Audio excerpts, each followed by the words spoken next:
What happened? Blog Talk Radio.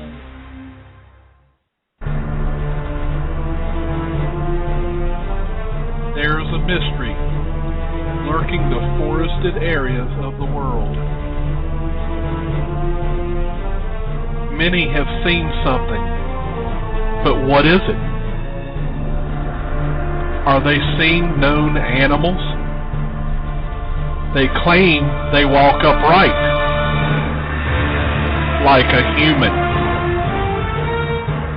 There are so many eyewitnesses. Can they all be wrong? Is someone just playing a trick on people? Or is it possible a large bipedal being could exist in the forests of the world? You have a decision to make. Do you believe it exists? These are the topics we discuss on Sasquatch Watch Radio.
All right, welcome everyone to another episode of Sasquatch Watch Radio. Today is June 18th, 2013, and let me welcome my co-host to the show, the Creature Seeker, Bruce. How you doing? Good. How you doing, Billy? Doing just fine. Pleasant day today. Nice temperatures here. Had a little bit of rain. Hopefully to water that fresh grass seed I put down in the backyard. Yeah, it was pretty pleasant today, actually, up here in the Northeast. My kind of day, definitely. That's a good thing. Well, I'd like to take this opportunity to allow you to introduce our guest tonight. Oh, okay. Well, I met this individual last year, and when I was out on the left coast, and at first, I didn't really. I was kind of, this guy's a little sketchy. But after I got to know him, he seemed like a really nice guy. And I found out that he, talking to him, I found out that he actually had a sighting, which I thought would be kind of interesting for him to share. So without further ado, I'd like to introduce our guest tonight, David Rodriguez. Dave, how you doing? I'm doing good. How about you? I'm doing great. Glad to be here.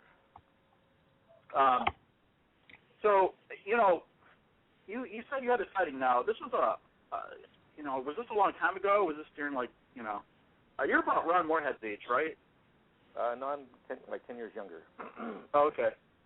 Well, that's still pretty old. Hey, here we go. The volley begins. All right, Bruce. Just wait. I mean, Dave, and Billy can vouch for me on this. Ron Moorhead was up at Creature Weekend, and he was singing songs around the campfire about the Revolutionary War. So that's got to give you some indication about how old the guy is, right? I ain't going to touch that one. You try to get me in trouble now, too. But Billy, am I lying about that, Billy? You were there. I have to admit, he was singing some songs that I'd never heard before, and it sounded like something, that I would have heard, if I was at a bar in the old West or something. Yeah, like in the 1800s.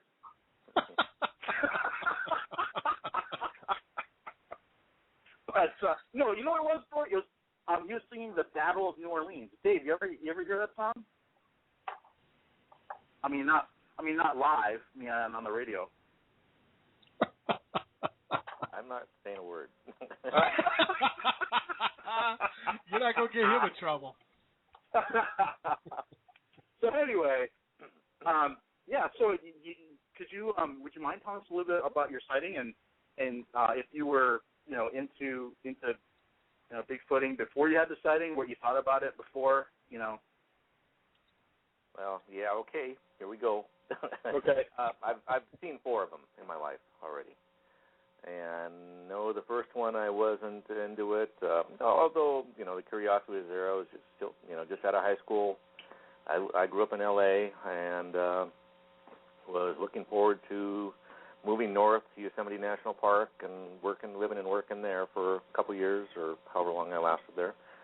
And, there'd be stories about Bigfoot in the papers, and it's just like now. I mean, it's still it was a curiosity then.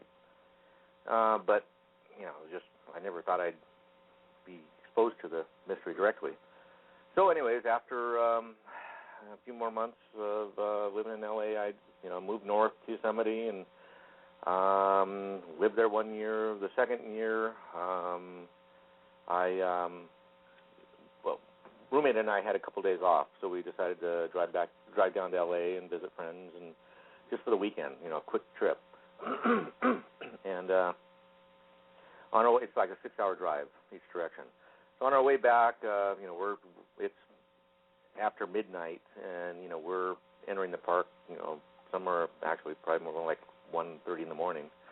Entered in the south entrance from Mariposa direction, and about 20 minutes in, give or take, and my buddy Steve, he was kind of nodding off in the passenger side, and I come around this corner, and here's a Sasquatch that had just come off the hill, and he's like 25, 30 feet in front of me, and I skid to a stop and came to within like 25 feet of him, and I'm looking up at him, and he's looking down at me, and at the time I had a little pickup, and I had KC daylighters on top of the roof, and he was lit up. So I was able to just examine every square inch of this thing, and it was just totally amazing. How big they are, how the muscles that you could see under the hair, and its thighs were bigger than my waist, and not bigger than your waist, Bruce, but there you go. There was a strike back. And I was looking at his toes, looking at the bottom of his feet, as he's continuing further away. And and he looks back at me again, and we were making eye contact because he was close enough, and he could just light was probably reflecting into the cab a little bit and off of him, and he's just able to look right at me, and there was direct eye contact, and just that experience, and that how can that not affect a person? But my buddy Steve. I hit him in the shoulder, when it was a few steps, towards the side of the road, and, because I was just frozen for, who knows, milliseconds or whatever. And then I yelled and hit Steve, and Steve, look, wake up! And he got to see it just as it reached the edge of the road and went over the side. It reached down to, the pavement with one arm, left arm, and he got to see it right at that point. And so he didn't really get to see it walking right in front, sadly. But we just sat there for several minutes, I don't know how long, and, dared each other to go look over the side, and, then we didn't really realize we can't tell a soul. They'll think we're crazy at work, and so we tried to keep it to ourselves for several days, but I couldn't help it. I started asking people about the thing, the mystery, and, but, still we didn't tell everybody. So that was my first encounter. Dave, could you describe how huge that creature was? Was he bigger than your ego? He was probably. What did you say? I didn't hear the last part there, Bruce. You have to speak up. I said, was he bigger than your ego? My ego. Oh, I thought you said my elk. No, Bruce, he couldn't be that big. Come on. Where are you coming from? God, is this what it's gonna be? this whole interview like this? We have to take shots at each other. Oh, where's the peace? So, anyways. Hey, you know what? I haven't even gotten to Matthew, all right? So I'm saving the best for last. Okay. So, anyways, he was a good 8.5 feet tall. I couldn't estimate the weight then. I don't think I could now even. I mean, there's just God, they're massive, you know. And I mean, I've known that now since, and I don't know. What do you want? I mean, 8.5 feet tall. Yeah, but so the shoulders were, the chest was wide. Was it male or female? He was a male. He had a six-pack on him. Boy, major pecs, and I mean, everything was just detailed. All his muscle, you know, the muscle tone was just incredible. You know, his shoulders must have been 4.5 feet wide, but he was in real good shape. You know, there was no beer belly or anything like that on him. He was on the Jenny Craig. He was in his prime. There's no question about it. Well, they got a hairy version of Jenny Craig.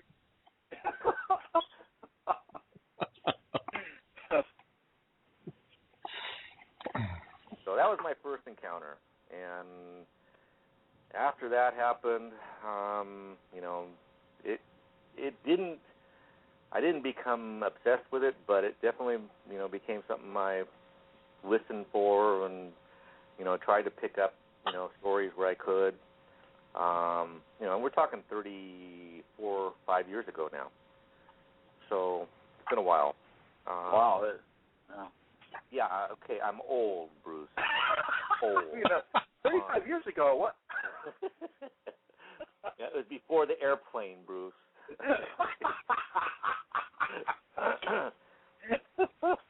Kick your ass running down the road anytime. You pack elk. So, anyways, that was the first experience, and you know, down there was an old Native American that used to work at the park gate, and you can find his story online. He was flying with an acquaintance or somebody he works with in the area of Sonora, and they saw a 12-footer, and you know, he documented that one, and I got to talk to him, and he thought it was. I think he might have thought I was pulling his leg, but you know, it was kind of neat talking to him back then. You know, it's probably the only person I'd ever talked to who had seen one, you know, for well over a decade. You know, after that or after the event, and I got to meet somebody up here though that had shot one while deer hunting. And that one's even online too. And I didn't, but he never shared it with me, and I never knew it happened to him, and I think he's dead now, and you know, unfortunately, we never got to really connect on that. But he was deer hunting, and you know, like I said, that story's around. So, anyways, lived in Yosemite for another year and a half or year, and you know, then moved to Oregon with another friend, and we, I don't know, years go by.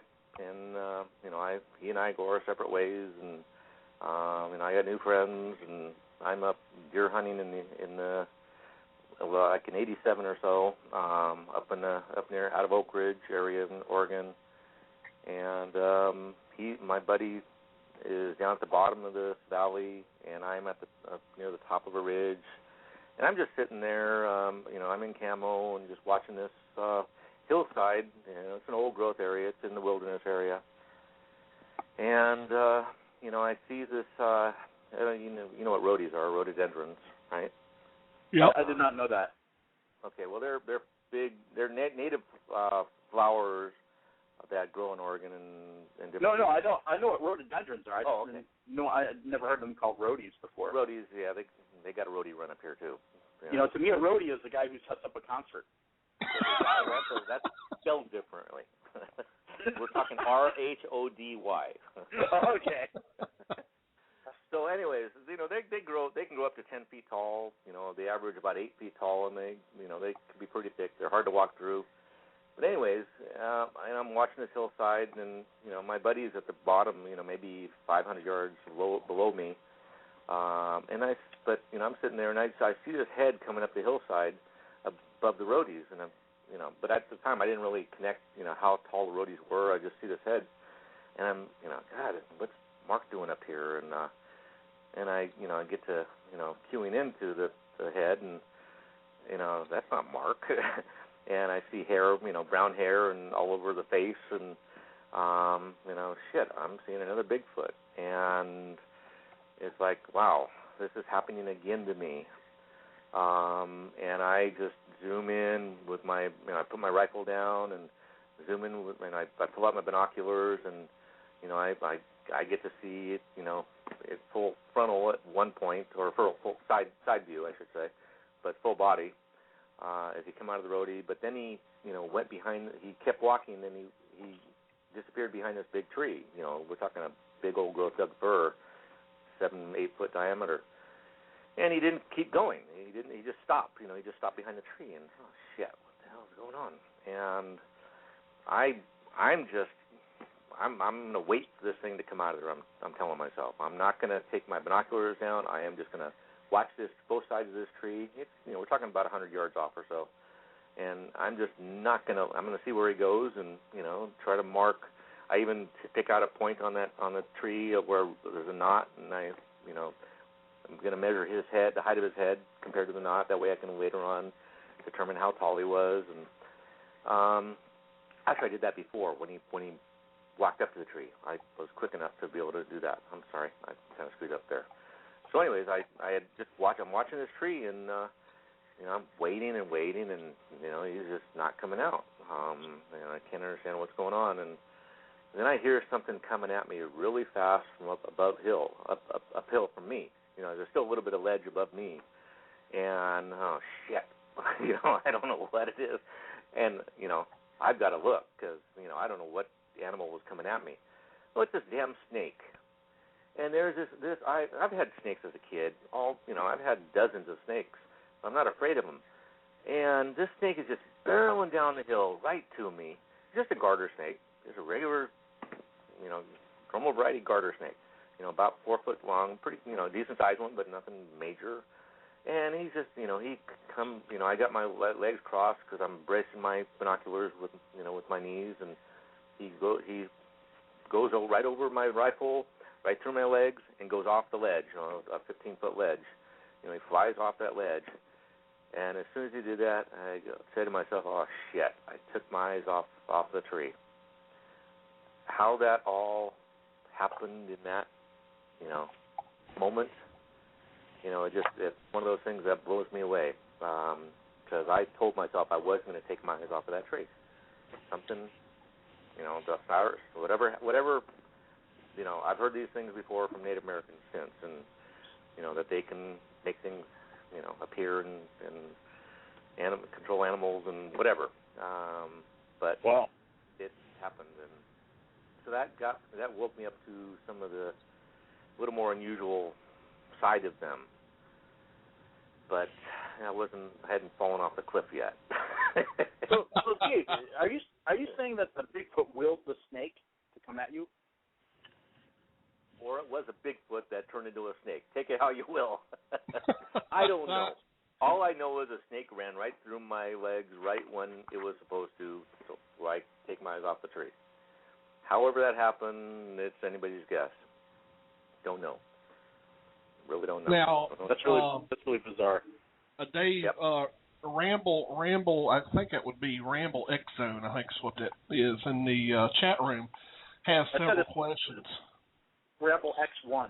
I can't get the chat room. Where is that? I don't know. It's either Ramble X Zone or it's Ramble X1. I'm not sure. But anyway, first of all, she wants to know, did you see like various lengths of hair when you saw the creature? Yeah, I've noticed slight variations. The other two that I saw, let's see here.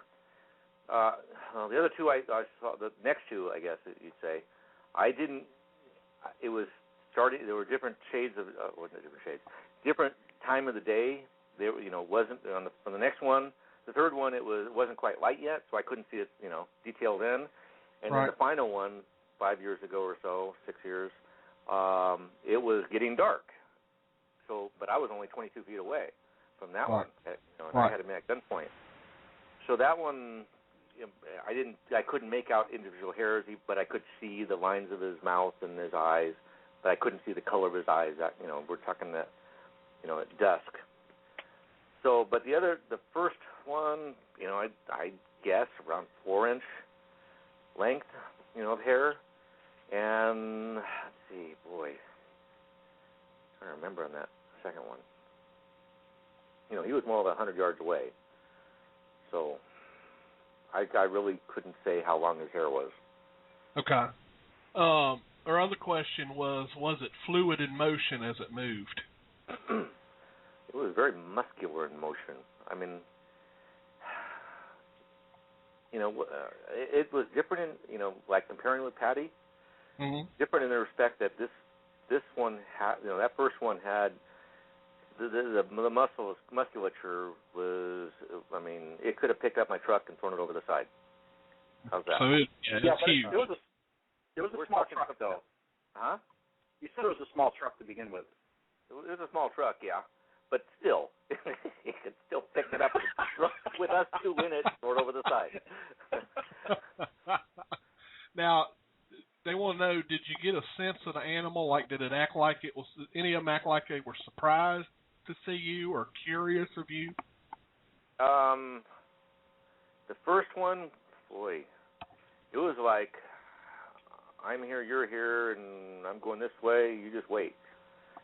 I mean, it was, but you see human and when you look, I mean, being close enough to look in their eyes, yeah, you're seeing somebody that's thinking back at you. There's as much thinking in their brains as we got it going on in ours.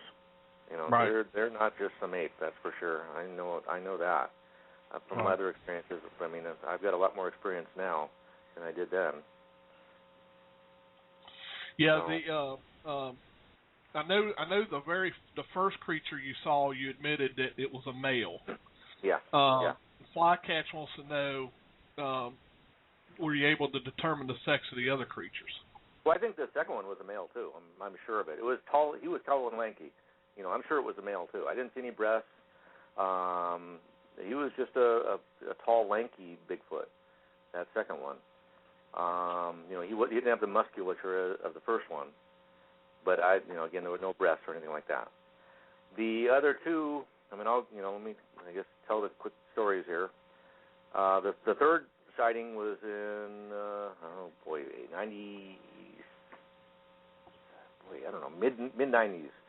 mid-late 90s. I was on a solo elk hunt that year in Eastern Oregon, and I do that once in a while. Sometimes I can't get a hunting partner. And it just, I don't mind hunting, for a week and a half alone. And, I have a camp trailer, so, it's not too bad. But, one morning and I've seen sign over there too. And I've had a visit encounter there, one of the first times another buddy and I had gone over there hunting. And that's a story in itself.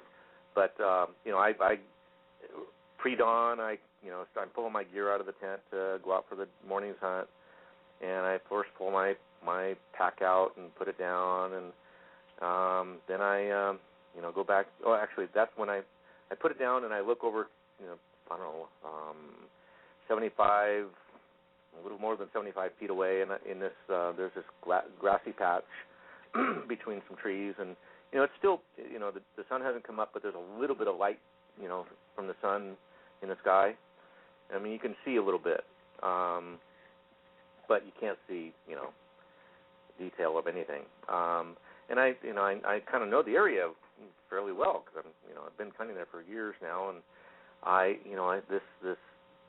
see this silhouette, and it was a Bigfoot, and he was just standing there watching me, and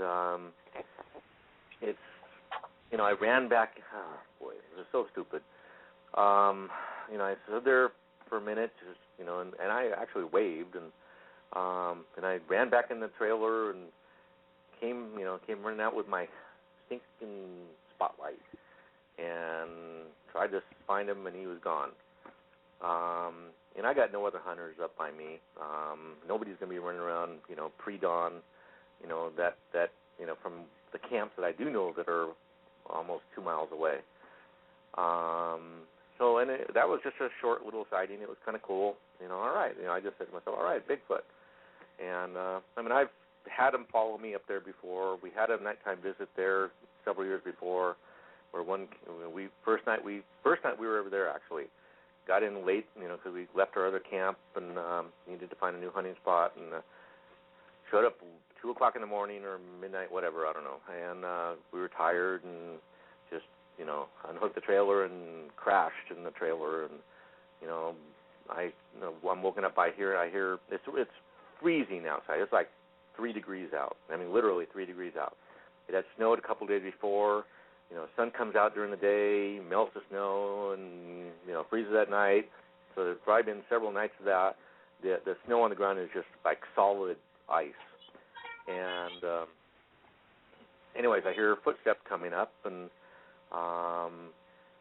that's what woke me, and, I'm listening, and then I hear one of my gas containers being kicked around, and it was empty, one of the empty ones, and you could hear it, kicked or hit, and then you hear the animal, the beast, walk over to it and then kick it again, and you just playing ball with the gas container, and so I start throwing my shoes at my hunting partner then, and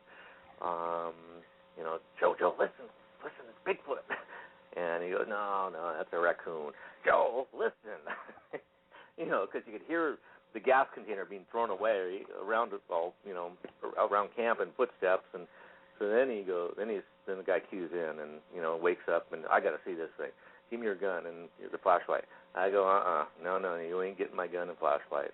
I know what we're dealing with. So when, and because he didn't have his guns in there, and I had the only flashlight. And I wasn't going to get out. This was somebody that probably would have shot at it. I wasn't going to get in that kind of situation because we were in the middle of nowhere. I don't want to be Ape Canyon all over again, part 2 in a trailer. Wouldn't hold up. So we just sat there, and I decide. I hear something right at my window, and oh shit, Joey's right here. And so I back up, and I urge Joe to come over here, on the floor next to me, and I'm in the bunk, and I'm gonna shine the light, just be ready, and because I figure he's gonna be right there. I'm gonna be able to at least light him up and get a good look at him before he runs off. And well, remember what I said about 3 degrees out, and we didn't really have a heater in the trailer at the time either. It was an old trailer, and you heat it up before you go to bed, and you jump in your sleeping bags, and you try to stay warm till morning. So everything was all frosted up inside. So my face is right up to the window, and I turn on this 1,000,000 candle power light. Well, you can imagine what happened to me. I flew back into my bunk. It just totally blinded me. And, well, that was that. And we heard it walk off, and then it came. But then several minutes later, it came back, and you could hear its footsteps. And then, I don't know, it got bored or whatever. We started. Or I finally agreed to go outside with him, and we started putting on our boots, and trailer's creaking because everything's frozen solid, and then that was enough for it, and it decided to just leave. And as it's walking down the frozen roadway, and you could hear this bizarre whistle that it's making. I really can't duplicate it, but I'll kind of give you an idea.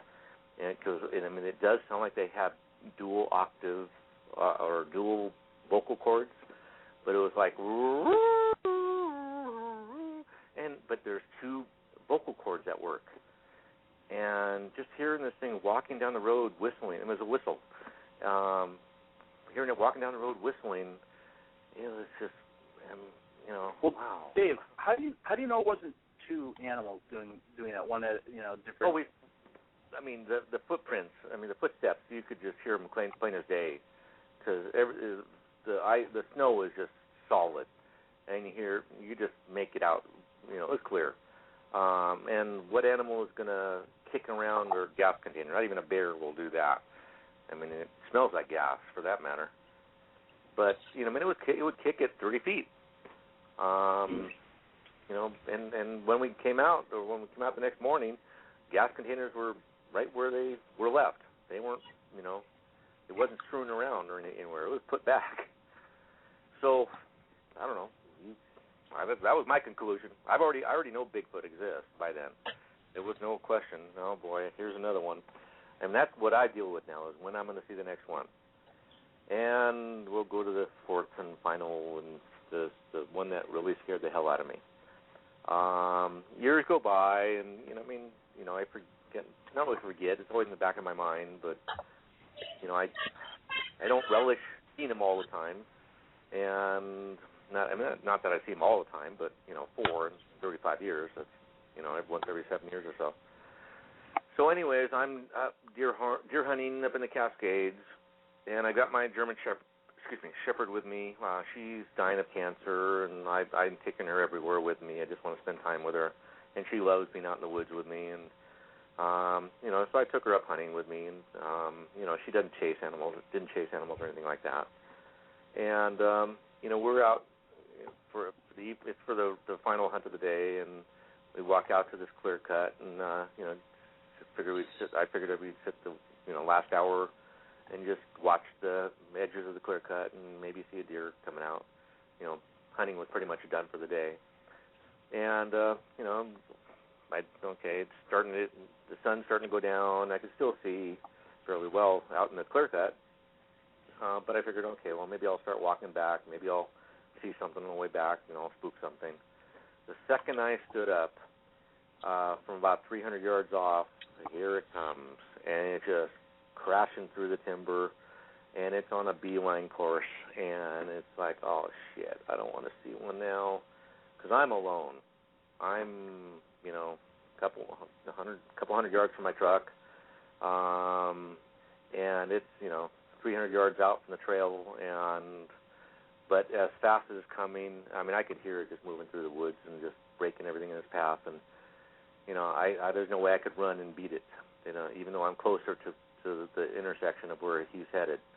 And it's like, oh, God, what do I do now? And so I'm just standing there in this clear cut, and I don't want to just start running either and get hurt or become prey, or I don't know what his intentions are. All I know is I got a Bigfoot, that's going to cut me off on the trail. And he's, I know exactly where he's headed. He was going to cut me off, and that's exactly what happened. So I just, I'm standing there, I start praying. I start taking stock of everything I've, my little flashlight, I put it in one hand. I put the lead on my dog, Cinder, and, wrap it tight around my wrist, and, holding the flashlight with the same hand, and, make sure I got access to my little 9mm inside my coat, and, it's cocked and loaded, and, wrap the sling around my right arm, for my 30-30, and, it's cocked open, and my choices are, I'm going through my options here, and, I can either stay here in this clear cut, all night, and I realize, no, I can't do that. These things are often, they're not always alone. If more than one shows up, they got bad intentions, I'm dead. I'm going to become one of those lost hunters. That's what was going through my mind, and so I just, I can't. I'll have a heart attack by morning. I realize. I will have a panic attack. I would not make it, under that situation, if they had bad intentions. I would have, passed out before anything happened. Given that, I've seen them. I already know how big they are, and I wouldn't stand a chance. So I realized my only choice is I've got to confront him. I've got to, I got to walk towards him, because by now he's almost there, and I'm going to have to go make it to my truck. And so I make it to the little cat trail that's where we already know he's standing, and he, lo and behold, he's there. And I reach this, there's this gully that I have to go down into, and and my dogs start, she knows it's there now. She's already known it's there, but she scoot onto its location. She can see it I'm sure pretty good by now. And, we're maybe 50, 60 feet away from where he's standing. And I got to run down into this gully, but I don't want to linger in this gully because he'll come walking over to the edge and, got a curiosity what's taking us.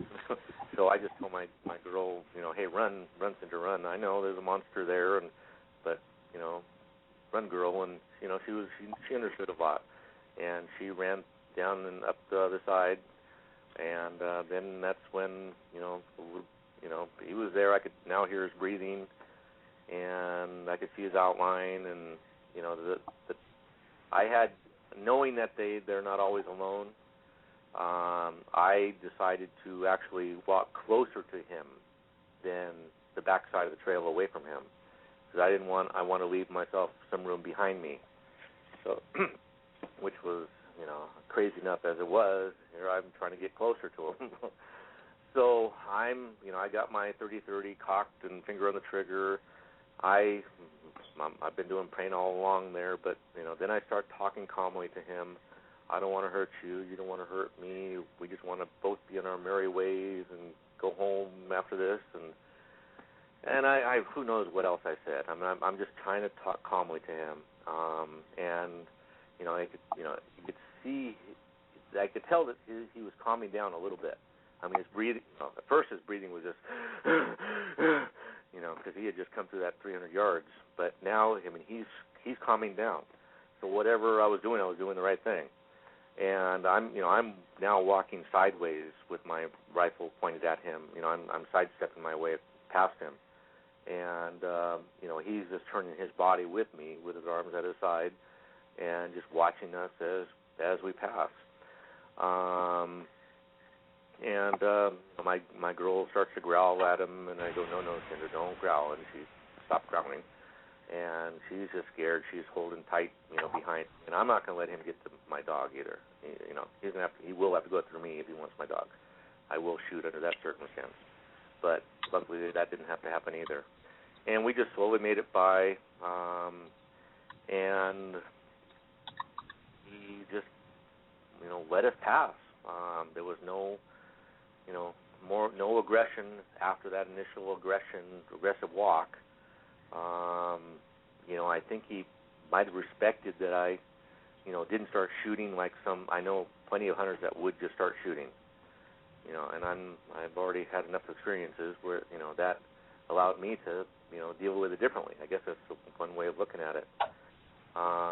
So that was that one. After that, and anyways, when we finished, after we get past him, I peek back once over my shoulder, and, then, my dog is, she's wanting to go home fast, man. She's trying to get to the truck, David. She's in a hurry. She's scared, boy. And, I get closer. I'm closer to the truck, and, maybe 40 feet. I look back one more time, and luckily he's not following us. And, God, I just want to get out of there. I was so scared. I've never been so scared in my life.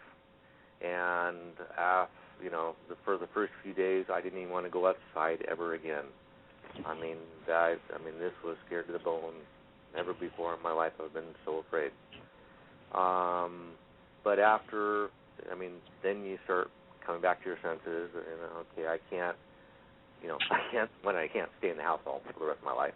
So that was put, first thing out the window. But then, the realization, okay, but I love hunting. I can't not hunt. I'll just never go back there again. That's how I dealt with that.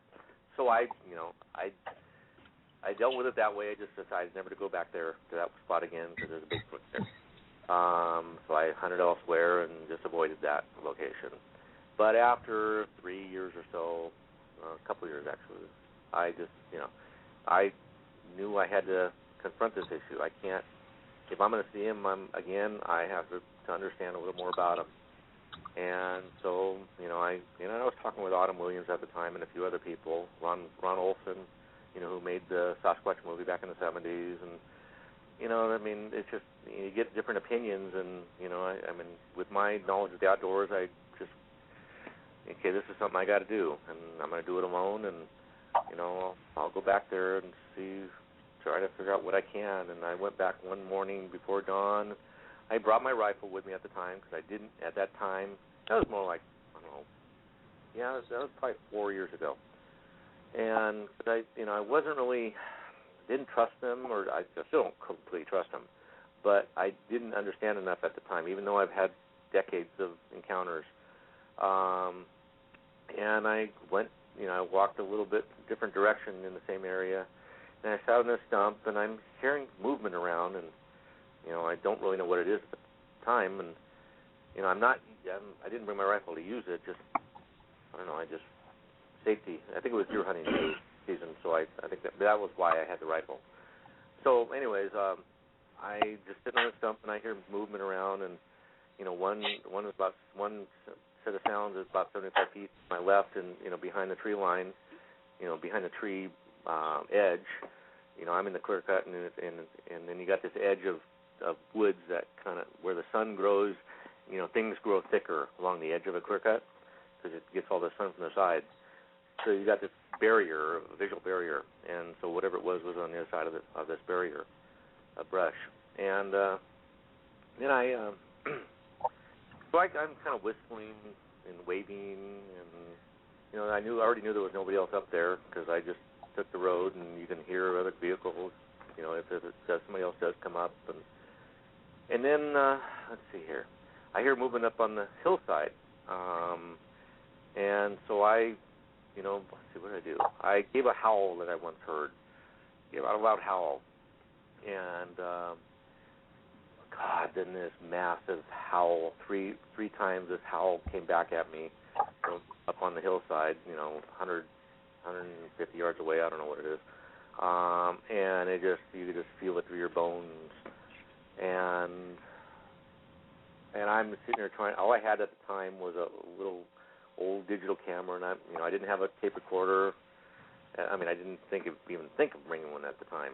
And I'm trying to fumble with the camera to try to get it to take video so I could record it, and I accidentally turned it off instead of stop, and back on again, and shit.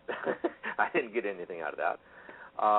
But he howled 3 times, and it was just mind blowing. It was like a big ass steer mixed with a bull, and just it just goes through your bones. And then I start hearing the sounds more to the left again, and so I whistle, and I get 3 whistles back, and just beautiful, clear whistles, and then and I waved, and then everything just disappeared. No more sound, nothing else moving around, and I got up, and all right, and that was kind of it resolved that 2.5 years of being afraid. There's something tangible here that you can try to understand. And I went through the habituation process and playing games with them and recording them, and never got to see one during that. I had one playing with me once behind bushes, and never got to see him, but he was there and breaking branches, and I never approached him, and I once hit a recorder when he was there, and he's watching me, but I got to try to hide this recorder now, because now I'm buying stuff and getting hooked, so to speak. And I bought this, I put this little Sony recorder under. There was this log, and he was probably 50 feet away, but I couldn't let him see me hiding the recorder. And so I had my parka on. I used my parka, and I had fruit that I was bringing with me, and I had some bananas, and put these bananas on top of this log, and I'm fumbling with bananas with my right arm, so to where he could see me doing that. I'm at an angle where he can see me messing with the bananas. But with my other arm, I'm trying to get this tape recorder set, and put it in a little plastic bag, and get the mic, so where it sticks out just a little bit, and cover it with moss, and there's a crow that's up in the top of the trees. They're just giving it a random caw caw, and anyways, it's just I'm putting on this sleight of hand show for the Bigfoot, and because I want to record him, and he apparently didn't know what I was up to, because a couple of days later, after I left, I talked to him. Hey, I'm leaving now. And left you some fruit here. And anyway, a couple days later, I come back and I listen to the tape and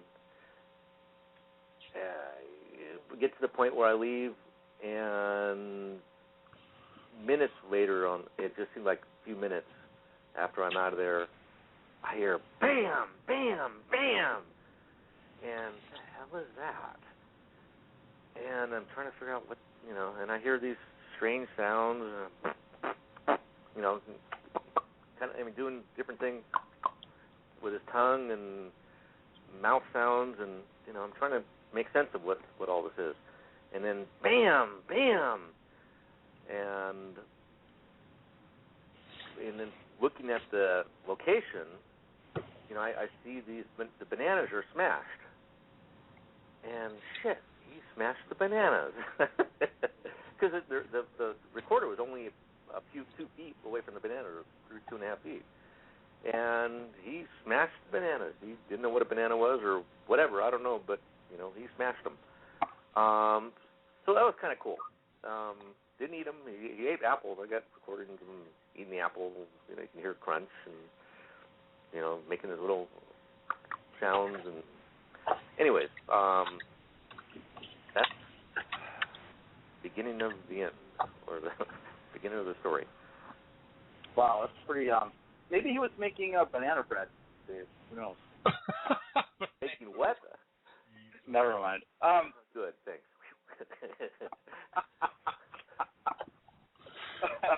Now, Dave, I read your blog, and it seems like recently someone out on the internet had a problem with you and booted you. Do you want to talk about that? Oh, do I? I don't know. Well, because I read your blog. I mean, you had a recent post, and then the post before that was during the Truman administration. So I know that it was probably, a pretty important event. Yeah.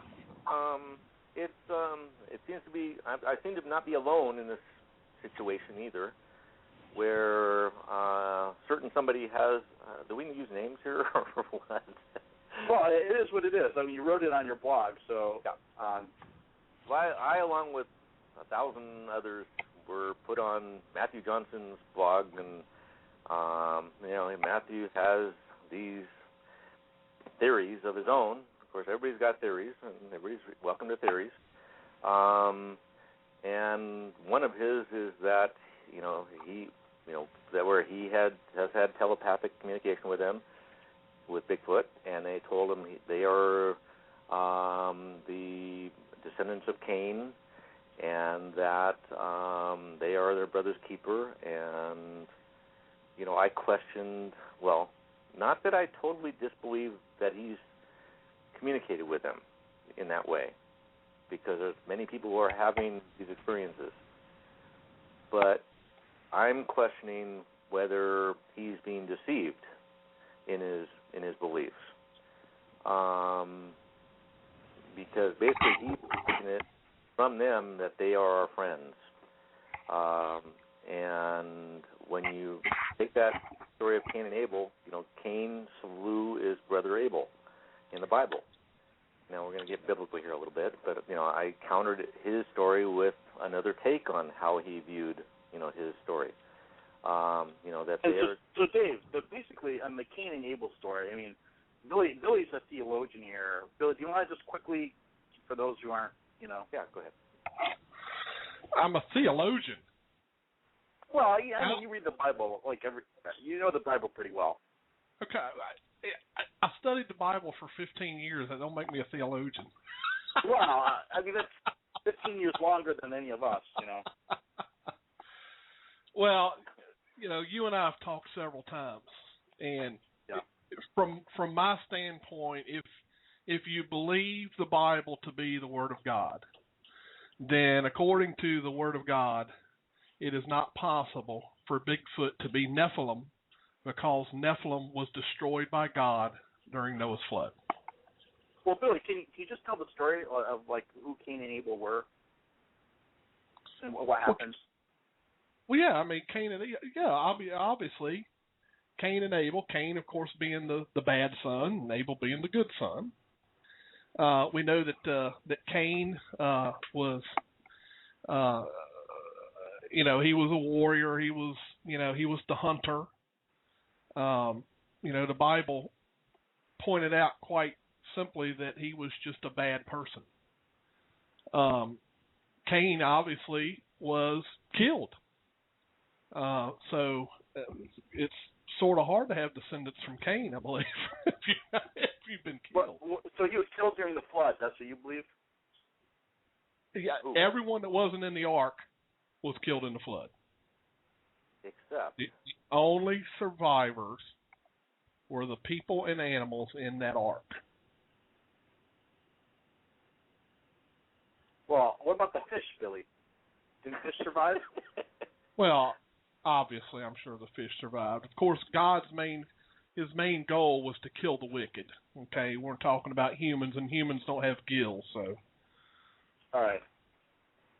I think it'd be a little hard for a human to be floating around on a log for 40 days and 40 nights and not have something to eat and drink. So. Okay, but there are references in the Dead Sea Scrolls, and Mormon religion has a belief that let's see here, Og was allowed to ride on the ark. They supposedly they fed him through the portal to a hole in the roof or something like that. Yeah. I have no. I don't want you to think I'm saying this wrong. When I say that Bigfoot can't be Nephilim, I'm not saying that. Maybe Bigfoot was. Can we consider Bigfoot an animal, and could there have been a pair of them on the ark? I don't know. Right. So yeah, that's very possible. Right. Well, there's books that weren't canonized and not included in the Bible, but they leave room for these giants. And the Book of Enoch leaves room for 10% that weren't sent to Tartarus. The Book of Jubilees, excuse me. But these aren't canonized, and some priests, when the Bible was put together, groups of priests, decided that these books weren't going to be part of the Bible. But how, we're talking some very old texts here. So there's references, but the point was that he believes that these Bigfoot are descendants of Cain, and that they're trying to right the wrong of Cain. That's his take. And my point was, well, if Cain lied to God, which is what he did in the Bible, surely Matthew is not above being lied to by Bigfoot. Right. Yeah. No, I agree with that. And like I say, if we really wanted to get into a biblical discussion, I do my best work after I've studied the direct subject, and then we can do a show on it. But, right. I don't know if anybody wants that. Yeah. So that was and Matthew just didn't like hearing these alternate explanations. He didn't want to. He cuts them short. He cuts you off. He deletes them. And ultimately, when you question him, he deletes you from the site. He does not want to be confronted. He wants his followers, it seems.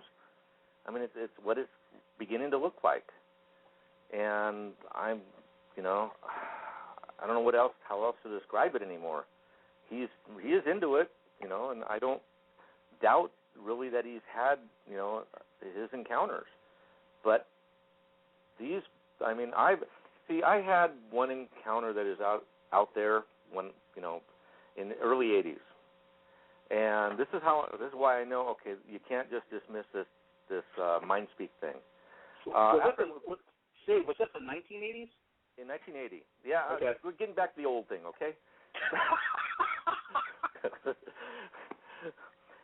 Anyways, it was after my first encounter. I had already moved to Oregon. I had a couple roommates here. We were all into the outdoors and hunting, and there was a report on the news back then about some hunters who had they claimed to have seen a Bigfoot in the Eagle Cap Wilderness of Oregon. And we decided, heck, I was already an expert. I've already seen a Bigfoot.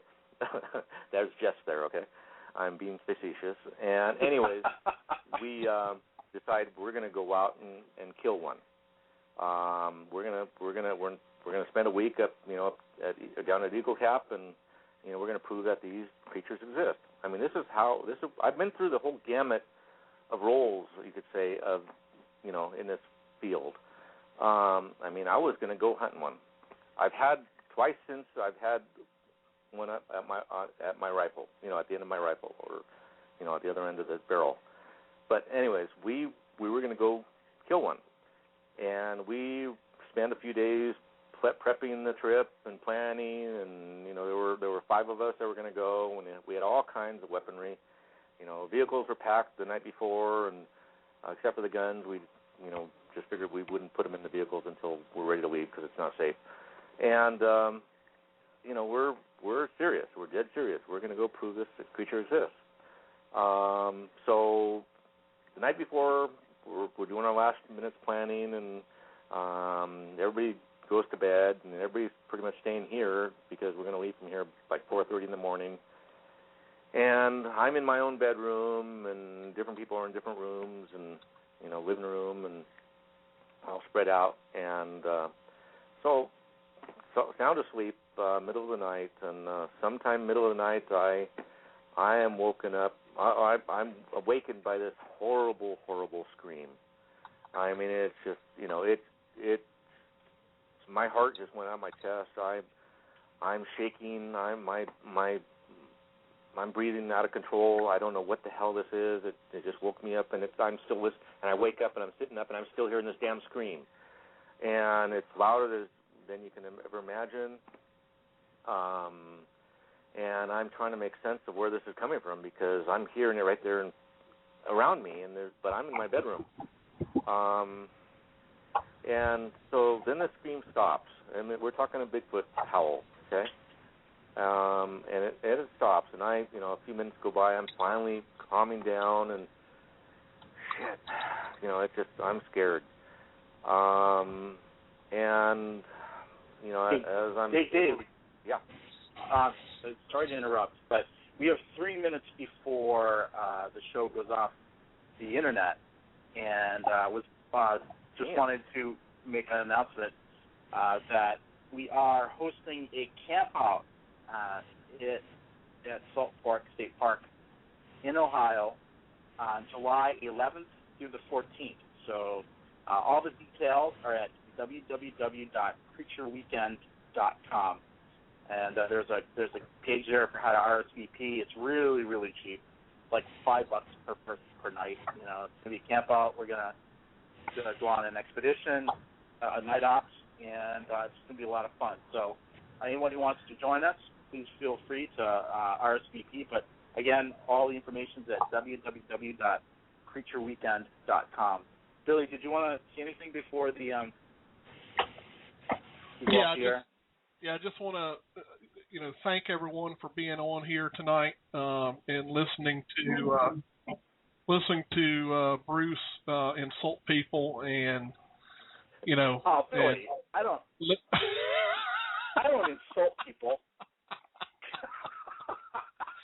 and I hope that you all will come back next Tuesday night at 9 p.m. Eastern, and hopefully he'll loosen up a little bit.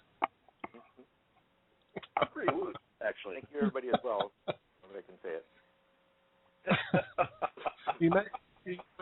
You made Allison cry, so. I didn't make. She's just saying that to get me in trouble, Billy. Can you ask Allison a question before she bursts a vein? Allison wants to know, Dave, if you've ever experienced what they consider infrasound.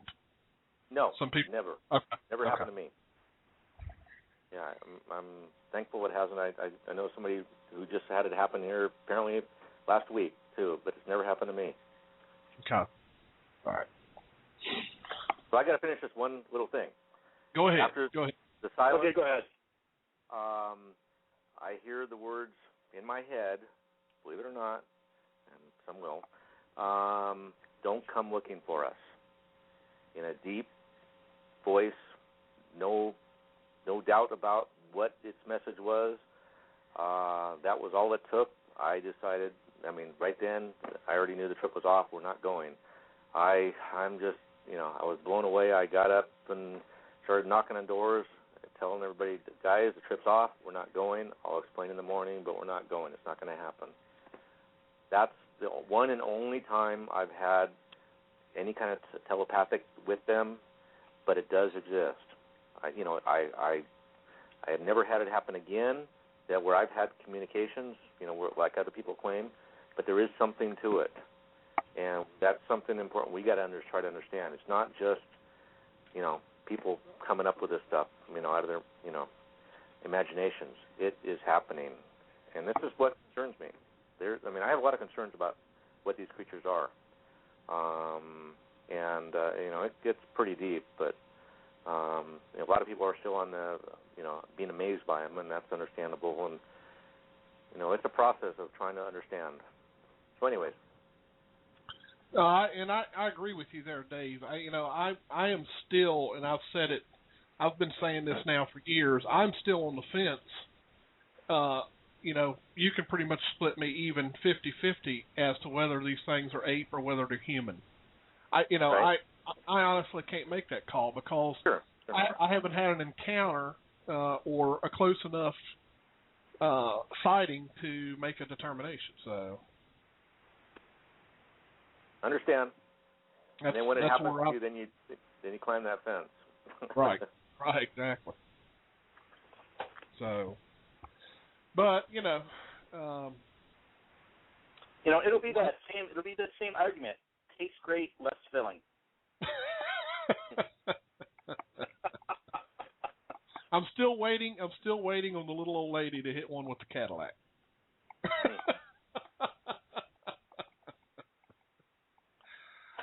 If it hasn't already happened. I'm sure it's happened, but they probably just walk away from it. I wouldn't doubt it. Well, then maybe we need the old trucker to hit it with the tractor trailer. Right. Well, Dave, I appreciate you being on the show tonight and taking time out of your day. Yeah, I wish it was more time, but it's hard. It's definitely short. We always have Allison always telling us that we need to go to an hour and a half to 2 hours, and you get good people like me on all the time. Yeah.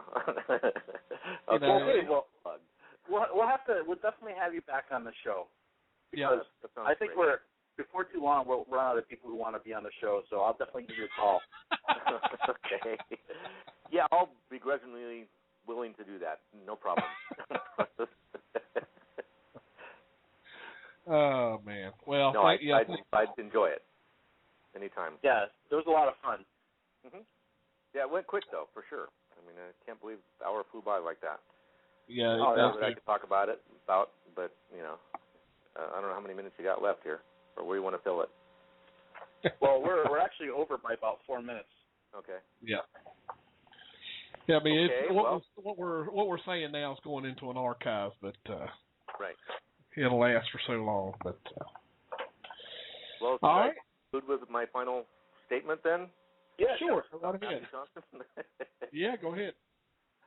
Matthew needs to consider that he's not right. That he's being manipulated at some level, whether it's in his mind or by them. He may not be being revealed what he wants to hear. Well, look, Dave, here's the thing. There's a lot of different opinions in this field, and who's to say who's right or wrong? But I think the important thing is really to be tolerant. And mindful of the fact that you may not be right. I break that rule all the time because I call people not to be crazy. But sure, but when it comes down to it, though, honestly, I understand that. Look, no one really knows for sure. We don't. We don't even have like a type specimen, right? Right. So. Right, but to delete comments that don't go with his thinking. Instead of addressing them or discussing how to rule if there's options or not, he deletes them. This is what Matthew Johnson is doing. Yeah. Oh, you would be I'm amazed. not the only one. You would be amazed to how many do that. I tell you, What's the forum? It's the old forum method. I mean, that's what they used to do on the forums. And oh yeah, and they do it. They do it on Facebook too. They do it on Facebook. Right. Well, that doesn't get the truth. Good Lord, we could go through a list here, but I won't do it.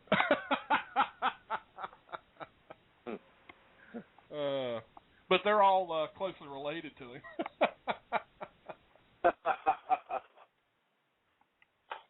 I think Bruce knows who I'm talking about. He may be he's probably an author of a blog that we all know. Well, coming out this way, Bruce? It's a distinct possibility. It's kind of far away yet, but you never know. Yeah. You never can tell, is what I always like to say. I hope to see you there. Yeah, it'll be a good time. I missed all you guys. Yeah, I'm sure Rhonda will be happy to see you too. I'll be happy to see her. She's a sweetie. You're a really lucky guy, Dave. Yeah, I guess you could say that. I can't admit it too loud here, so. Well, you know what? It's kind of a wash, Dave, because on one hand, you know, like she's the sweetest, nicest girl, but on the other, her dad's Ron Moorhead, so they wash each other out. Yeah, Ron's gonna love you too. Maybe you don't want to go out west.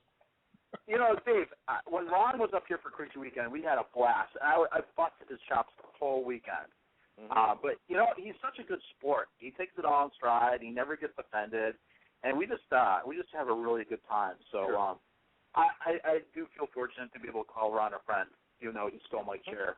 Right. And so he is a good guy. He deep down beneath his chair thieving habits, he really is a good guy. Right. Yep. That I agree.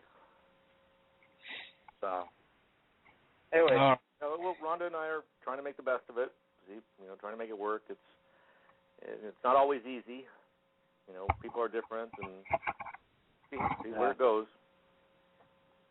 Well, there's a lot of compromise there, I'll tell you. Right. But anyway, hey, thanks again for being on the show, and we'll definitely have you back on the show again sometime. Okay. Sounds good, guys. I appreciate it. I enjoyed it, too. All right. Thanks a lot, guys. Have a good night, I guess. Yep. Good night, everyone. Good night. All right.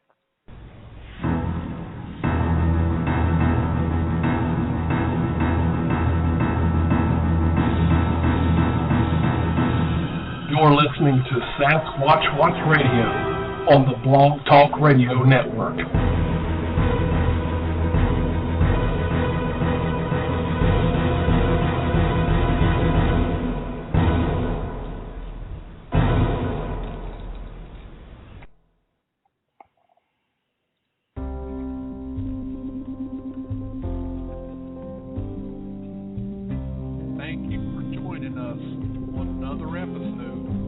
Sasquatch Watch Radio.